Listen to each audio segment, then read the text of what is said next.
मित्रों नमस्कार। आपको मेरा सादर प्रणाम। मित्रों मैं आज आपको हरि और हर का मिलन मैं आपको बताने जा रहा हूँ। कहते हैं कि एक बार भगवान विष्णु जी आराम से सोए हुए थे।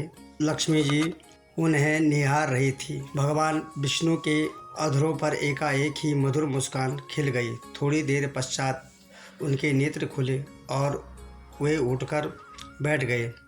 माता लक्ष्मी जी ने भगवान से पूछा कि हे स्वामी, क्या बात है, आप निद्रा में एकाएक मुस्कुराने लगे और अब एकाएक ही उठकर आप बैठ गए हैं, क्या कारण है, आप मुझे बताएंगे।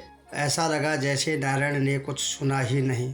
वे ध्यान में मग्न हो गए और कुछ समय पश्चात वे भाव में आए और माता की प्रश्नवाचक दृष्टि को समझकर बोले, हे देवी, मैंने स्वप्न में कोटि कोटि चंद्रमाओं की भांति में डमरू और त्रिशूल से युक्त त्रिलोचन भगवान शिव को प्रेम और आनंद से उन्मत्त होकर नृत्य करते देखा। मैंने प्रसन्नमुख प्रभु के दर्शन के प्रतीत होता है कि महारुद्र ने मुझ भक्त का स्मरण किया है। चलो तत्काल हम कैलाश में जाते हैं और प्रभु के दर्शन करते हैं। दोनों कैलाश की ओर बढ़े। अभी आधे रास्ते में ही थे कि सामने से उन्हें भगवान महेश्वर भगवती उमा के साथ आते हुए दिखे। उधर शिव ने भी नारायण को देख लिया और देखते ही झटपट आगे बढ़े। दोनों परस्पर प्रेम से मिले। भगवान विष्णु कुछ कहते उससे पूर्व ही महादेव जी बोल पड़े, अहो भाग्य, जो यहीं आपके दर्शन हुए। आज मैंने आपको स्वप्न में आपकी यह मनोहर छवि देखी थी। मैं समझ गया कि स्वयं नारायण ने अपने इस भक्त का स्मरण किया है। अतः तत्काल ही भगवान विष्णु लोक के लिए चल पड़ा। मैं धन्य हूँ आपकी लीला, जो आप मुझे मार्ग में ही मिल गए। भगवान शिव बड़े प्रसन्न हुए।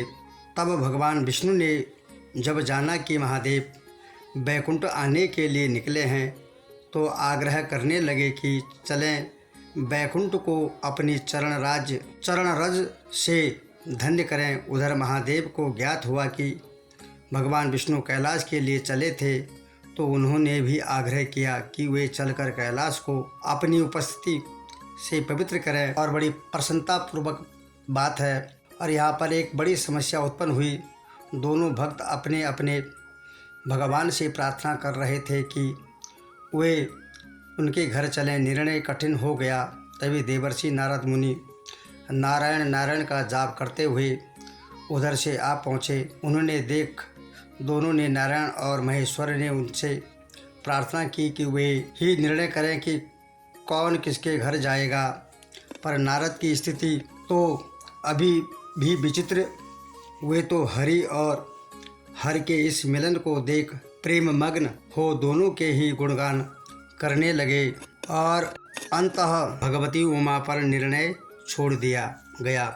भगवती बोली, हे हरि, हे हर, आप दोनों के इस अद्भुत मिलन और अचल प्रेम को देख यह निश्चित होता है कि आप दो नहीं, आप एक ही हैं और आपका निवास भी भिन्न नहीं। जो कैलाश है वही बैकुंठ है, जो बैकुंठ है वही कैलाश है, मात्र नाम का ही अंतर है। मुझे तो आप दोनों भी एक आत्म लगते हैं। आत्मा एक है और शरीर दो हैं। मैं तो स्वयं मैं लक्ष्मी और लक्ष्मी मैं स्वयं को देख रही हूँ। जो हरि का भक्त है वो हर का भक्त है। जो एक को पूज्य माने और दूसरे को अपूज्य, वो भक्त है ही नहीं। आप दोनों में कोई भेद नहीं है। मुझे यह मालूम होता है कि मुझे न्यायाधीश बनकर आप दोनों विनोद कर रहे हैं। आप में प्रेम हो रहा है। मेरी तो यही प्रार्थना है कि आप दोनों अपने अपने लोकों की ओर प्रस्थान करें और श्री हरि विष्णु यह समझें कि वे शिव स्वरूप में कैलाश जा रहे हैं और महेश्वर यह माने कि वे विष्णु रूप में बैकुंठ जा रहे हैं। दोनों प्रभुओं ने भगवती की बात मानी और परस्पर प्रणाम करते हुए अपने लोकों की ओर प्रस्थान कर गए।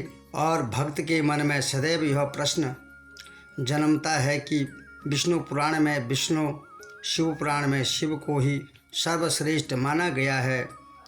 अन्य पुराणों में भी जिस प्रभु के लिए वह पुराण संदर्भित है उसे श्रेष्ठ बताया गया है, परंतु यदि इन पुराणों को पूरा पढ़ा जाए तो एक ही सिद्धांत निकलता है कि परात्पर आदि ब्रह्म ही विभिन्न कल्पों में अपने किसी न किसी रूप से अपने अंशों को प्रकट करके सृष्टि पालन और संहार की लीला करते हैं। ऐसे यह प्रभु की लीला है और वे ही परात्पर परम ब्रह्मा कभी शिव रूप में विष्णु और ब्रह्मा को प्रकट करते हैं तो कभी विष्णु रूप में शिव और ब्रह्मा को प्रकट करते हैं।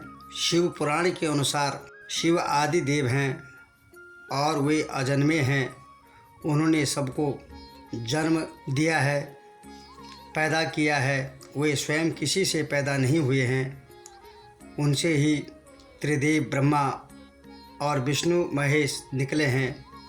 महेश्वर कभी अपना कर्म नहीं भूलते हैं, इसलिए शिव ने उन्हें अपना रूप, वेश, वाहन, आसन, शस्त्र दिए हैं और शिव से निकले इन त्रिदेव में ही कोई एक किसी एक कल्प में बाकी दो को जन्म देते हैं। शिव के दक्षिण भाग से ब्रह्मा का और वाम भाग से भगवान विष्णु का और हृदय से महेश का जन्म हुआ है। इसलिए फिर किसी कल्प में भगवान विष्णु की नाभि से ब्रह्मा जी का और ब्रह्मा के मस्तक से महेश का जन्म हुआ है।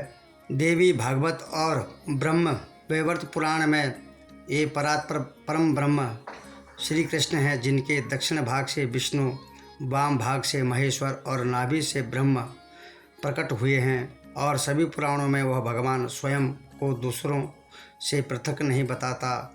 जैसे भागवत में भगवान विष्णु कहते हैं कि वे ही जगत के परम कारण शिव और ब्रह्मा हैं, और देवी पुराण में ब्रह्मदेव को ब्रह्मा, विष्णु और महेश कहा गया है। शिव पुराण में ही शिव कहते हैं कि कार्यों के भेद से मैं ही ब्रह्मा, विष्णु और रुद्र नाम धारण करता हूँ। शिवलिंग में मात्र महेश्वर नहीं, उसी परम ब्रह्मा के दर्शन होते हैं, जो कभी ब्रह्मदेव के रूप में आता है, कभी महाविष्णु के रूप में, कभी महादेव के रूप में, तो कभी भगवती दुर्गा के रूप में। निराकार परम ब्रह्म है। शिवलिंग और साकार रूप है। शिव, दुर्गा, राम, कृष्ण है। तो मित्रों, यह कथा कैसे लगी आपको ज़रूर कमेंट करिएगा। नमस्कार। जय जय श्री राम, जय जय सीताराम, हर हर महादेव। जय श्री लक्ष्मी नारायण भगवान की जय।